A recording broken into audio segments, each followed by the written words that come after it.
The election is next week. My birthday is today. But most importantly, how can you protect your portfolio regardless of what the result is? Because your money is important. What are the things that we should be doing right now regardless of what the result is going to be?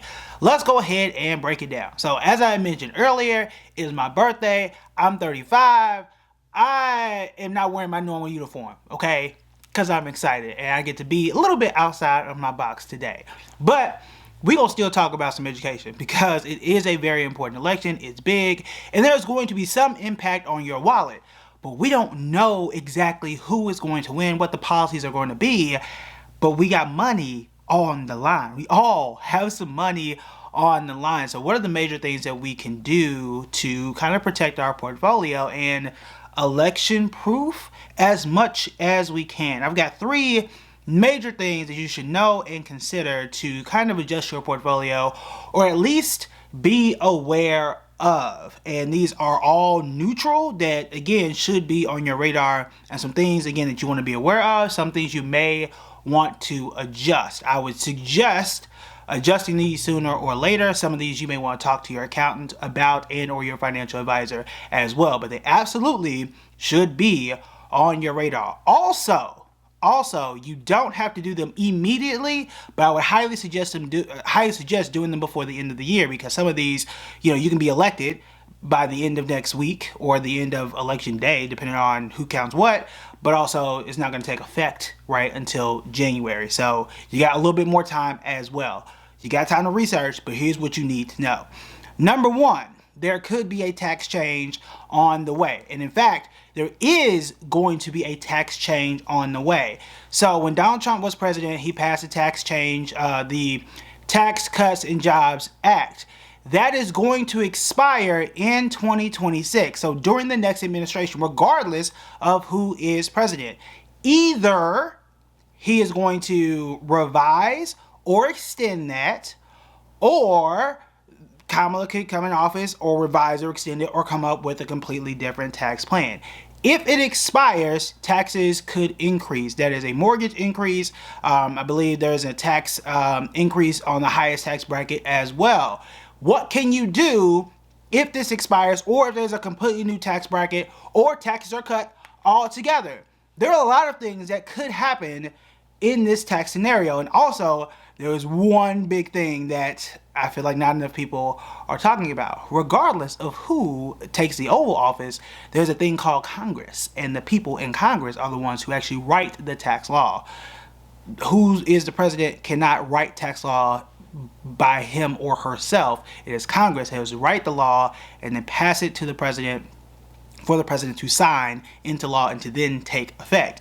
To my knowledge right now today, 1, the presidential race is a dead heat. It is very, very close. It comes down to a few swing states, and Congress is a toss-up from what I have seen right now. Perhaps I'm wrong. This data does change every single day. It's October 29th. Okay, these things are rapidly changing, but we don't know. So in a scenario where we don't know, what should you do? The answer is to diversify. Okay, that is what I mentioned last week when we talked about the ways to diversify your portfolio. You should probably review that video. You can click right here after this.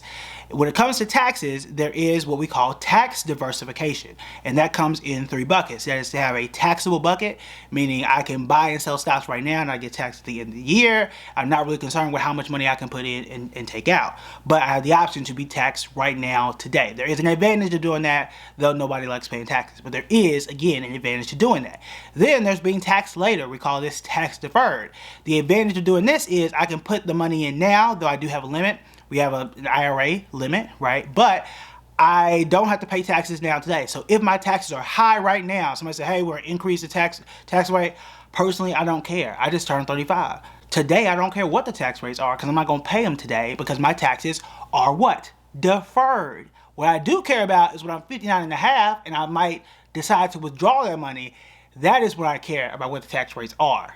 Okay, so that's the I'm not gonna say that the problem, but that is the point of emphasis, right? So I want to have some diversification there. So I want to have something that's tax deferred, and then I can have something that is tax free.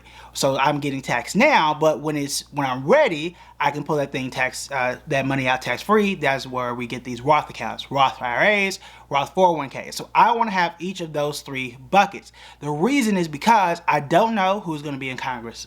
I don't know who's going to win the presidency. And then also, that's only going to last but 4 years. The person can get in office, Congress can do what they're going to do. They're going to pass some tax code. 4, 5, 6 years from now, everything else is going to change, and it's going to be a new regime. And then 12 years from then, all this stuff is going to always cycle. But the thing that you can do is control your diversification and always have each of these three buckets so that you can shift these pieces around and do whatever it is that you need to do when you need to do it. I had a very specific line in that video last week where I said that there was an order. Keyword was an order in which most people like to withdraw from those accounts. It was, taxable first and then, tax deferred or tax free or whatever order it was. However, that could change, which is why I suggested you should talk to an accountant or your financial planner, because tax rates do change. Why do they change? Because Congress can change. Why do they change? Because the presidential candidate or president may have different priorities and how they want to look at taxes. The main thing is, if you have those three buckets, all you have to do is switch those buckets around. But if you don't have them available to you, you're stuck with whatever it is that they feel like doing, and that's not the position I prefer to be in. I only got one vote. I only got one. Okay? But I can have different buckets. Right, and that is the position that I would prefer to be in. I think that's a position you would prefer to be in as well. So control what you can control. Control who you can vote for, and also control what you can put into your portfolio and how you can be taxed, right, and when you can be taxed. So taxable, tax-free, tax-deferred. Those are your options. Again, go back to that video on the ways that you can diversify your portfolio. Number 2. That was just the first one, okay? Number 2, when it comes to election proofing your portfolio, at least to the degree that we can, just because you're election proofing doesn't mean you are market proofing it, but we can also, you can go back to indexing, okay? Meaning buying index funds and just letting the market do what it does. That is almost always, right? Almost always the best move. We know how Warren Buffett, one of the world's most infamous, in a good way, one of the most famous investors of all time, we know how he feels about it. That's because you're basically buying the entire stock market. And we know from decades and decades and decades of not just research, but just looking at the market, right? We have seen how the stock market has performed regardless of who has been in office, and we have seen how it has performed and rebounded through different times, regardless of what the policies are and what social media is telling us about what X, Y, and Z is going to do, and again, how it has rebounded through different things. So that is one way you can kind of take the pressure off of yourself and worry about what I need to do about the portfolio, and just say, look, I'm going to take a step back, I'm going to buy the entire stock market and let this thing ride out, because it is, doing air quotes here, it is going to be 4 years, and the last 4 years, and the last 4 years before that, and the last 4 years before that, for the long term, the stock market did rise. And that was the case during the pandemic, that was the case during the Great Recession, that was the case in almost, not all, okay, not all, but in almost every case in the last 50 or so years. The S&P 500, the stock market as a whole, usually puts you in a very, very good spot, and it is very difficult to beat. Even though we've gone through wars, we've gone through conflicts, we've gone through bubbles, that tends to be a very good spot to be. And again, with the congressional factor, let's not forget about that piece. When it comes to Congress, the stock market has a very interesting view. When Congress is split, when I say Congress being split, that means that one party controls the Senate, one party controls the House of Representatives. From the stock market perspective, that usually means that things are going to be stable. The stock market prefers stability. That means that no revolutionary bills are going to be passed for the most part, and businesses can operate saying, hey, look, I know what y'all had yesterday. Today's price is yesterday's price. I can continue doing what I was doing, and I know what conditions are out there. I know what the environment is. I'm just going to keep minding my own business. However, the stock market doesn't always, okay, not every single time, but they don't always like when Congress is unified, meaning one party controls the House and one party controls the Senate. Why is that the case? That is sometimes because a revolutionary bill, doesn't matter which party, but that can absolutely change how things are done. Sometimes it is beneficial to a business or a major company. Sometimes it can be detrimental to a business or company because it can change how things are manufactured or how things are done. For example, and I'll give you an example, both positive and negative. Let's say that one party decides to pass a brand new tax and makes it more expensive for a business to operate. Well, if the parties are unified and they push through a very expensive tax bill, and now I can't make as much money, that's going to make my business harder. It's going to drop my margins. It's going to hurt the stock. It's going to hurt me as a business. But if the parties are split, that doesn't happen. These parties argue, it doesn't get passed. I know what I'm doing. The stock continues on the path that it is going to go on. Now, as a people, right, as a society, is it a good thing or not? That's a story for another day, right? They fight about the debt ceiling and stuff, then the whole thing falls apart, right? So that's, again, conversation for a different day. But from the stock market perspective, the market tends to perform better when the House and Senate are split, regardless of who is in the Oval Office. They don't really care too much about what party takes over that. But we do have data about that whole thing and how the split does affect the stock market. Did a whole video about that here, so go and check that out after this last point. Next one is this, and this can kind of help you not only just election proof your portfolio, but really emotion proof your portfolio as well. Comes down to just taking a long-term view. Here's a problem with taking a long-term view though. Just come closer. Come closer real quick. It's boring, okay? Taking a long-term view is boring. A lot of people don't like doing boring things.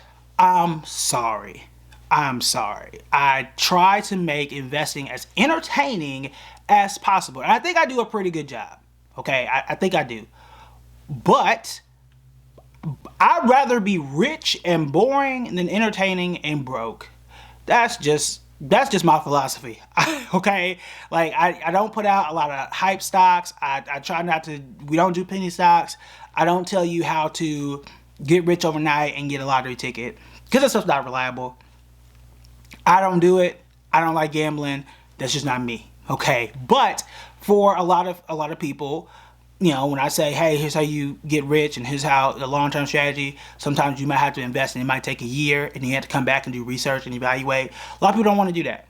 Okay. But the truth is, when you are a long-term investor, your chances of winning are greater than 90%. And there are tons of studies and data that show that when you're investing for a year or more, the chances of that stock and the market in general being positive is greater than 90%. Take the win. Why would I not do that versus taking a 50% chance of winning or a 2% chance of winning? I'm going to take the 90% chance of success as many times as possible and stack as many wins as possible. So regardless of all the headlines, all the stuff I'm seeing on social media, all that stuff, let's be honest, okay? It's inflammatory. It's meant to get you mad. It's meant to get you to click. It's meant to get you to share. Some of it can be true. Some of it may not. They're going to do what they're going to do, okay? You control what you can control from your portfolio perspective, okay? But you should still take a long-term view. They can only be in power, regardless of who it's going to be, for 4 years at a time. And one of those candidates can only have 4 years, period, because that would have been the second term. And then that's it. You, however, have a responsibility to invest for much longer than that, right? So you have to take a much longer term perspective and say, look, I'm investing from here until the end, right? And I need to be able to take a step back and say I'm not overly concerned about what's going to happen next Tuesday. I'm more so concerned about how am I going to have a tax strategy, right, between now and the end of the year. What stocks am I looking at now and how they can play out between now and the next 6 months from now? What am I investing in now and how might they look between now and next year? And then start to expand on those things and continue to look long term, as opposed to some people saying, okay, what should I invest in now between now and next Tuesday? That is in no way a long term perspective at all, right? At all. Like, if anything, we're still looking deep into 2025, right? And we want to look past just next week and look deeper into what that administration may do. We can circle back into what that administration may do, but also I'm looking into different policies deeper into the year versus, oh, we're just looking towards next week and trying to proof for that. Okay, so look more so at the tax strategies, look more so into indexing and just kind of taking a step back as a whole. It's not fun, it's not the most sexy strategy, but it has the higher chance of success. And last I checked, I think you want to be successful and more wealthy than being more entertaining at the end of the day. Unless I am wrong. Okay, you let me know. You let me know. Cause I'm not perfect. I could be wrong. Okay. But I do have to say this. Alright, so thank you for all of the everybody in RI members only. I appreciate y'all. Y'all the ones, while we get to do all the things that we need to do on this channel, y'all also got access to these videos first, but also for those who want to learn more about the stocks that are doing quite well right now, including some that are under $50, and if you want to learn more about diversification, especially the tax diversification that we were talking about earlier, these are the videos that you want to watch next.